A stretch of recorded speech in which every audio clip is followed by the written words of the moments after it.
الله معكم أحبائي. آخر تطورات الحرب بين روسيا وأوكرانيا حتى مساء 20 من أغسطس. اليوم سنتحدث حول التقدمات الروسية في جبهات دنيبرو، دروشكيفكا، دوبروبيليا وكراماتورسك، وسيطرة القوات الروسية على إحدى البلدات، وعمليات التقدم التي تنفذها في بعض المحاور. إضافة إلى ذلك سنتحدث حول الضربات الروسية التي طالت كييف. ما هي هذه الأهداف التي ضربتها الصواريخ الروسية؟ أتمنى من حضرتكم مواصلة الفيديو حتى النهاية، كتابة آرائكم في التعليقات، مشاركة الفيديو ليستفيد الأصدقاء، وتأكدوا أنكم قد انضممتم إلى القناة وفعلتم الجرس. ولنبدأ مباشرة من عمليات التقدم الروسية في جبهة دروشكيفكا، حيث استطاعت القوات الروسية السيطرة على بلدة ميكولايبيليا. هذه المنطقة توجد إلى الغرب من مدينة كوستانتينيفكا وجنوب مدينة دروشكيفكا مباشرة. ما الذي يميزها؟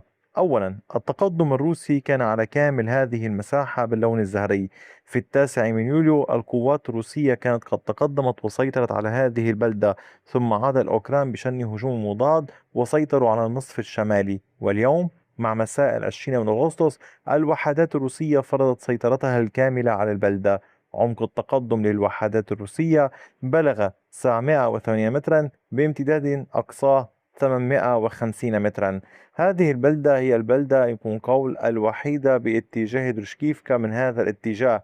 في مواقع محاور تتميز بوجود كتلة سكنية على كامل المنطقة هنا مرتبطة بالمدينة، وهنا يوجد قرى وبلدات موجودة في هذا الاتجاه من درشكيفكا.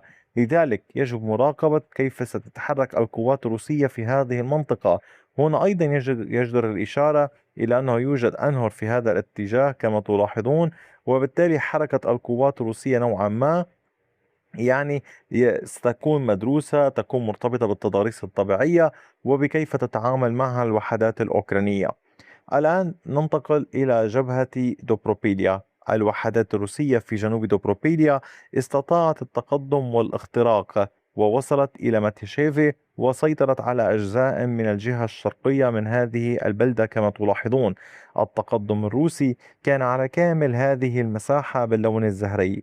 نتحدث هنا عن تقدم بعمق 1.29 كيلومتر بامتداد 1.4 كيلومترات. القوات الروسية طبعا نجحت بالدخول من بعض الثغرات في هذه المساء موجودة هنا في التحصينات وتواصل العمل. ولكن يبقى السؤال: هل ستستطيع القوات الأوكرانية البقاء في هذه المنطقة والدفاع قدر الإمكان لوقت طويل، أم ستشن القوات الأوكرانية هجمات مضادة لإبعاد الجيش الروسي؟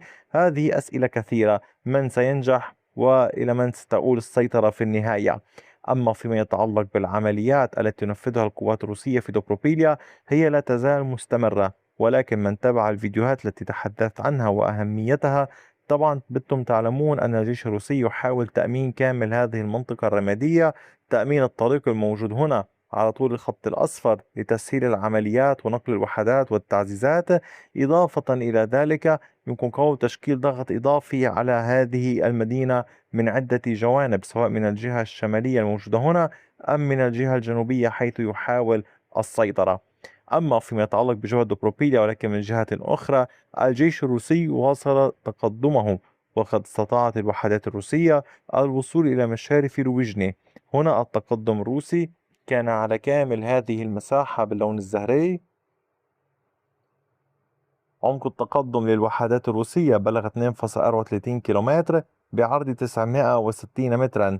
الوحدات الأوكرانية تحاول قدر الإمكان إعاقة تقدم الوحدات الروسية، ولكن الروس نجحوا في التقدم وتخطي التحصينات الموجودة هنا. حاليا القوات الروسية أمام مهمتين: الضغط باتجاه روبيجني والضغط باتجاه زروتي كولودياز. فيما كانت إن كنتم تلاحظون وإن كنتم قد شاهدتم الفيديوهات التي أعرضها صباحا، القوات الروسية تقدمت في هذه المنطقة، وبالتالي هناك تحركات روسية باتجاه زوروتي كولودياز مع إشغال القوات الأوكرانية الموجودة في هذه الجبهات باتجاه كوشيريفيار وروبيجني. وهنا يبقى على الأوكران أن هل لديهم قوات كافية للتصدي لكامل هذه الهجمات الروسية، أم سيحتاجون إلى قوات في أماكن معينة؟ هنا علينا الانتظار والمراقبة. فالوقت وحده كفيل بالإجابة عن كل هذه الأسئلة. وفيما يتعلق بالعمليات باتجاهات أخرى، ففي دنيبرو وكراماتورسك القوات الروسية واصلت التقدم. اليوم نحن أمام تقدم للوحدات الروسية باتجاه ريبول، حيث كانت القوات الروسية قد تخطت أيضا التحصينات.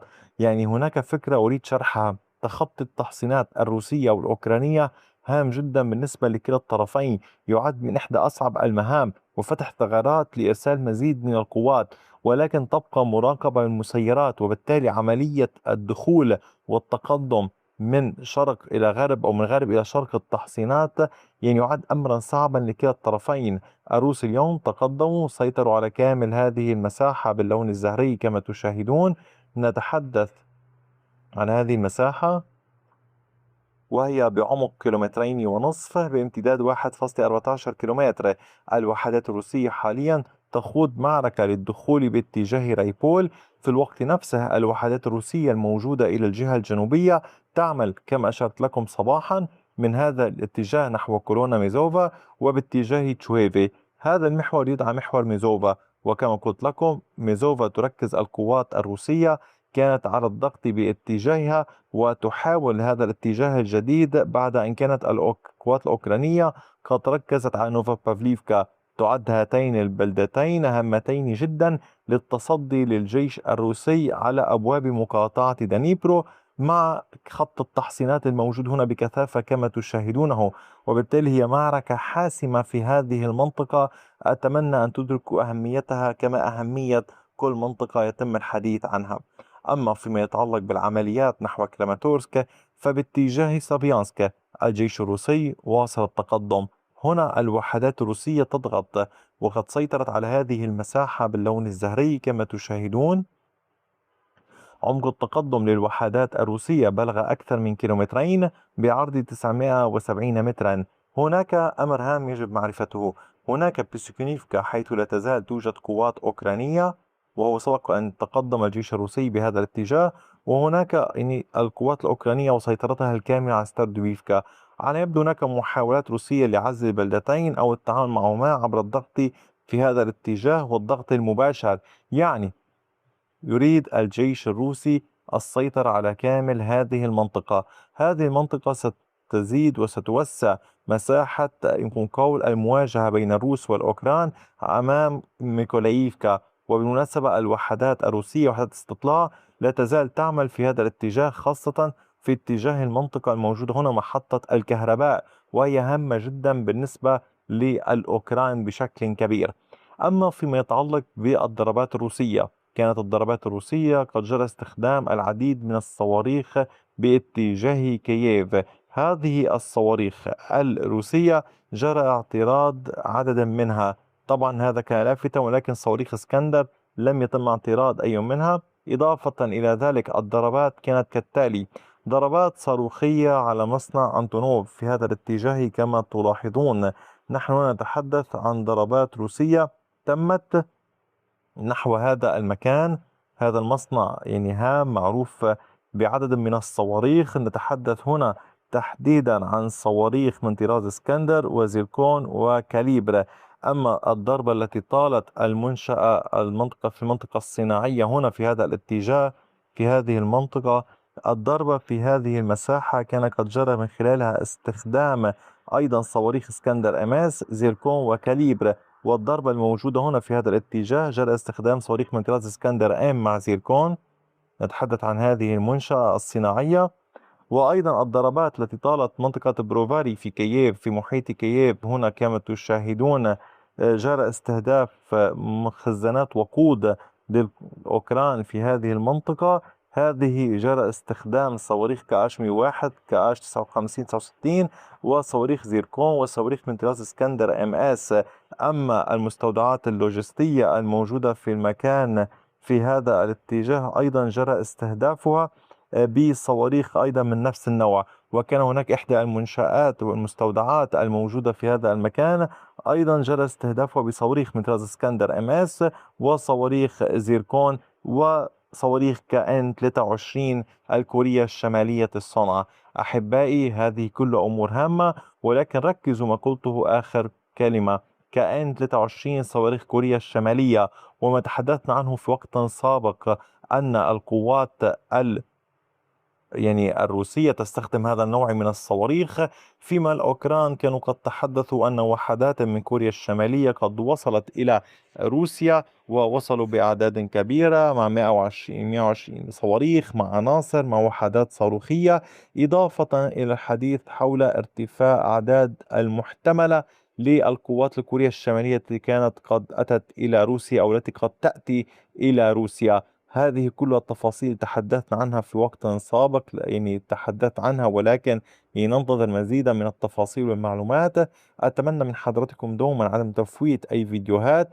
لقد قمت بدمج فيديو الضربات مع فيديو التحديثات الميدانية، لأنه بكل أسف الكثيرون لا يشاهدون كامل الفيديوهات، فقط قلة قليلة، وهو ما أريد أن أعتمد عليكم به أن تشاهدوا كامل الفيديوهات كي نعطي كل موضوع حقه من المعلومات والوقت في الشرح حوله. أحبائي، أدعوكم مجددا لدعم القناة بكافة الوسائل الممكنة. لا تنسوا مشاركة الفيديو ليستفيد الأصدقاء. شكرا على وقتكم الثمين، وإلى اللقاء بفيديو آخر.